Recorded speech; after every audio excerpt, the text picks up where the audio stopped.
Hello, everybody. Steve Kerr was so impressed by the energy and hustle of Gui Santos that he put him in the starting lineup. So let's see how he did. He's kind of playing stretch 5 from the start. Minnesota reacts by doing a little dribble handoff to force Gui to switch on to Anthony Edwards. Gui doesn't play that, he stays with Gobert. So Gobert screens again, and this time he gets the switch. Gui does his best to stay with him, and if you're going to give up a contested mid-range jumper, then you've done your job. Donte DiVincenzo on Anthony Edwards, Jaden McDaniels, Julius Randle, and Rudy Gobert. They've had a change in their starting lineup with Mike Conley not starting, and Minnesota's won 4 of their last 5. Anthony Edwards had a 41-point out. He shows his hustle and his youth here by trying to swipe at Gobert on this rebound, and he picks up a cheap foul for a pretty low probability play.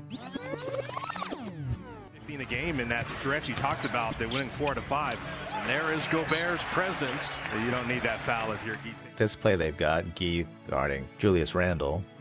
Randle runs a tight little pick and roll with Gobert. Gobert's now rolling, and Gui just has to hang on for dear life. And from here on out, this is like a nature documentary. There's so much struggle. Gobert is calling for it, but Gui is trying to front him to prevent any pass from going to him. Randle says, I got this. Gui pivots into box-out mode, and he's just pushing with all of his strength. Look at this leverage getting under him. And mission accomplished. He does box out Gobert, and Trayce picks up the rebound. Intensity up defensively. How many turnovers can they force? That's one thing. The game before their last one against Memphis, they won that game because they forced so many turnovers and got points off those turnovers.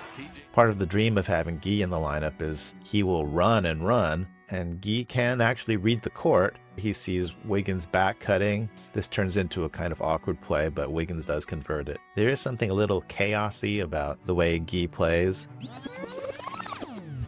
turnovers. TJD, excellent defense on Randle, and then got the rebound.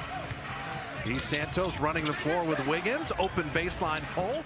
Edwards right down the middle. You do see Gui trapping the box and signaling to Wiggins to be in charge of these two players. And it ends up not mattering because of a really nice play from Schroder.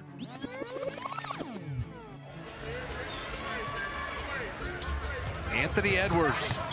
Who will win this foot race between Gui Santos and Julius Randle? Okay, never mind. Randle says, hey man, I'm a lover, not a runner. You just go do your thing. 3-on-1. Edwards is hustling back into the play. Gui ends up open on the sideline. In the bigger sample of the G League, he's shooting around 33%, I think. So he can cash in some of these open shots, but I don't think he's going to have any gravity with defenses until he improves his shot. It's a force of nature, but Schroder's got quick hands. It's a 3-on-1. Trayce on the kick out.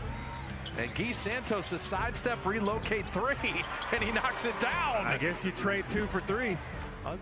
This looks like a defensive mix-up to me. This is going to be a pick and roll. The Warriors like to guard this with 2 different defenses. The first is ice, where Schroder should be positioned here to force the ball handler away from the screen. Gui has to be sunk back here to prepare a warm welcome for the forced ball handler. The other defense is that Schroder follows hard over the screen, and Gui shows to temporarily confront this ball, but then he recovers back to his man. In this case, Gui ends up sort of sunk back like he's expecting an ice. Schroder's either late icing the screen, or he's trying to follow over the top. In any case, Donte's quick move gets him a pretty long 3. Donte can hit this, but he doesn't. Selfishness from TJD, could have powered up but threw it back out, and the defense couldn't get out there. DiVincenzo. Gui does help the pace of the Warriors' offense. Their half-court offense is so mediocre that you want as much transition as possible. Schroder pushes this hard. Edwards has to leave Wiggins in order to stop Trayce's drive. That means Gobert has to switch all the way onto Wiggins in the corner. Gobert is not around to rebound it, so Santos can just out-energy Randle to this rebound. Good little tap out by Wiggins, and free possession. Missing. All right, that's 2 minutes of the crowd standing. But Minnesota hasn't scored. How long can you keep them standing? Wiggins missing there. Gui Santos flying in for that rebound, and Wiggins able to tap it. I like this simple play. After an offensive rebound, Trayce tries to reset. Steph points into this corner, so they're going to improvise a play. He smoothly rolls with this. He understands that this has got to be a split cut, so he posts himself up. The Timberwolves spent the entire game holding Steph like he is their emotional support animal.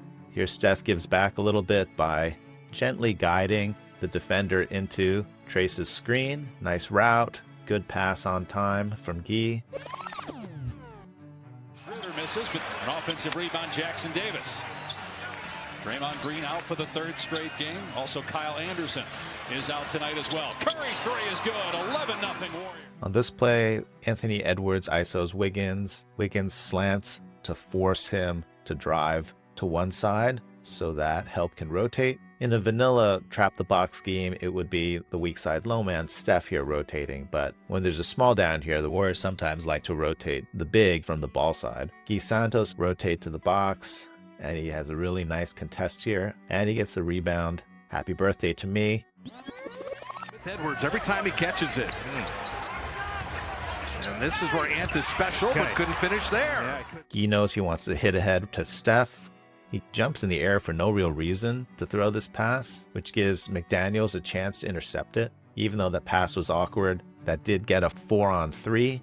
These men are defended, so Gui is again the lucky winner. Steph finds him. Gobert is actually right in position to block this. You can almost hear the shark music, the French shark music. But Gui with this gorgeous reverse layup. But couldn't finish there. Yeah, couldn't blow by him. Recovery speed for Andrew Wiggins. And Steph rewarding Gui Santos, reversing it up and in. I have noticed other situations where Gui has dangerously jumped to pass. Here's another break. He sees Steph temporarily open on the wing, and he gets in the air, and then suddenly this defender is in the path, so Gui has to make this really clever adjustment in mid-air, not to go to Steph, but to go to, who is that guy? Moody Moses? Never heard of him. Kerr should give that guy some minutes. One of the best on-ball defenders in the NBA. Couldn't handle that pass from Edwards, a turnover. Santos, who made his first career start for the injured Draymond Green, gets it out for another three from Moody.